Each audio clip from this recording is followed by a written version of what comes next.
శుభాంగాయ మంగళాయ మహోజసే సింహశైల నివాసాయ శ్రీనృసింహాయ మంగళం అంటూ నిరంతరం కూడా లక్షలాది మంది భక్తులు మరి సింహాచలం శ్రీ వరహాలక్ష్మీ నృసింహస్వామిని దర్శించుకుంటారు. మరి అందులో భాగంగానే ఆషాఢ పౌర్ణమిని పురస్కరించుకొని ఈ నెల 20న గిరి ప్రదక్షిణ ఉత్సవం అత్యంత వైభవంగా జరగనుంది.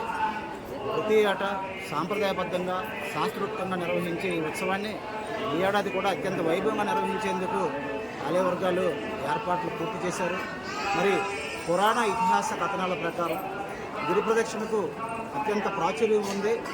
సింహం ఆకారంలో ఉన్న సింహగిరి చుట్టూ ప్రదక్షిణ చేస్తే మరి భక్తులకు సర్వ పాపాలు హరించుకుపోయి వారు కోరుకున్న కోరికలు నెరవేరుతాయని, అదేవిధంగా భోగభాగ్యాలు కలుగుతాయన్నది అప్పన్న భక్తకోటి ప్రగాఢ విశ్వాసం.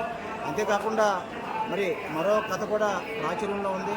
సింహగిరి ప్రదక్షిణ చేస్తే భూఫల ప్రదక్షిణతో సమానం అంటారు.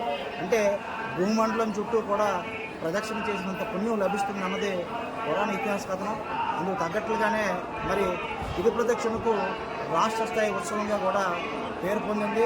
మరి మా చిన్ననాటి నుంచి కూడా ఇక్కడ గిరి ప్రదక్షిణలో పాల్గొంటూ వస్తున్నాను.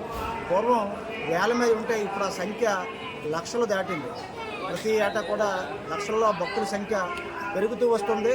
ఈ నేపథ్యంలోనే ఈ ఏడాది 20న కొండ దిగువన 4 గంటలకు తొలిపావంచ వద్ద అప్పన్న పుష్పరథం ప్రారంభం కానుంది. మరి భక్తులు కూడా తొలిపావంచ వద్ద టెంకాయ కొట్టి కాలినడకన గిరి ప్రదక్షిణ ప్రారంభిస్తారు. పాతడివరం, మురసర్లోవ, హనుమంతువాక, పాత వెంకోజీపాలను చేరుకొని అక్కడ సముద్ర తీరంలో పుణ్య స్నానాలు ఆచరిస్తారు. అనంతరం అక్కడి నుంచి బయలుదేరి మరి తిరిగి ఇసుకతోట, హెచ్బీ కాలనీ, సీతమ్మధార, మాధవధార మీదుగా గోపాలపట్నం మీదుగా తిరిగి సింహాచలం తొలిపావంచకు చేరుకొని మరి తమ కొబ్బరికాయ కొట్టి గిరి ప్రదక్షిణ పూర్తి చేస్తారు. ఆ తర్వాత సింహగిరిపై కొలువున్న సిరిలోకించే సింహాద్రినాథుడిని దర్శించుకుంటారు. మరి గిరి ప్రదక్షిణకు అత్యధిక శాతం గ్రామీణ ప్రాంతాల నుంచి యువత కూడా పెద్ద ఎత్తున భాగస్వాములు అవుతూ వస్తుంది. మరి అటువంటి ఉత్సవం మరి క్రమేపీ కూడా భవిష్యత్తులో అతి పెద్ద ఉత్సవంగా రూపాంతరం చెందుతుంది. భారతదేశంలోనే సింహాచలం గిరి ప్రదక్షిణ అంటే అతి పెద్ద ఉత్సవంగా ఖ్యాతిని ఆర్జించనుంది. మరి జిల్లా అధికారుల యంత్రాంగం కూడా ఆలయ వర్గాలు ఈవో గారు కూడా ప్రతిష్టాత్మకంగా తీసుకుని మరి ఏర్పాట్లు చేస్తున్నారు. మరి అదేవిధంగా భీమిలి శాసనసభ్యులు గంటా శ్రీనివాసరావు గారు కూడా నిన్నే సమీక్ష జరిపి భక్తులకు సకల సదుపాయాలు కల్పించాలని చెప్పేసి స్పష్టమైన సూచనలు ఇవ్వడం జరిగింది.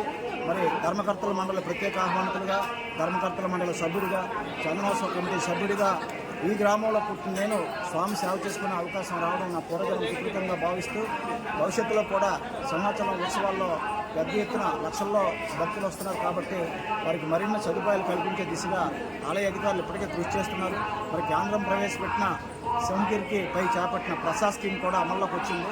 మరి ఇవన్నీ కూడా త్వరలో భక్తులకు ప్రస్తుతం కొద్ది మాత్రం సదుపాయాలు ఉండగా అవన్నీ కూడా అధిగమించి ప్రకృతి జలధార నుంచి వచ్చే నీటిని వినియోగించుకుంటూ ఈ సింహగిరి దేదాభిమానంగా నిలుస్తుందన్నలో ఎటువంటి శయోక్తి లేదు. అదేవిధంగా ఉగ్రం వీరం మహావిష్ణుం జ్వలంతం సర్వతోముఖం విశ్వహం భీషణం భద్రం మృత్యు నమామ్యమం అంటూ నిరంతరం కూడా ఎవరైతే ఈ మంత్రాన్ని పఠిస్తారో వారికి అన్నీ కూడా ఆ సింహాద్రినాథుడు, ఆ వరహ నారసింహ స్వామి చూసుకుంటారని చెప్పేసి తెలియజేసుకుంటూ సెలవు తీసుకుంటున్నారు. గంట శ్రీనిబాబు, సింహాచలం దేవస్థానం పూర్వ ధర్మకర్తల మండలి సభ్యులు.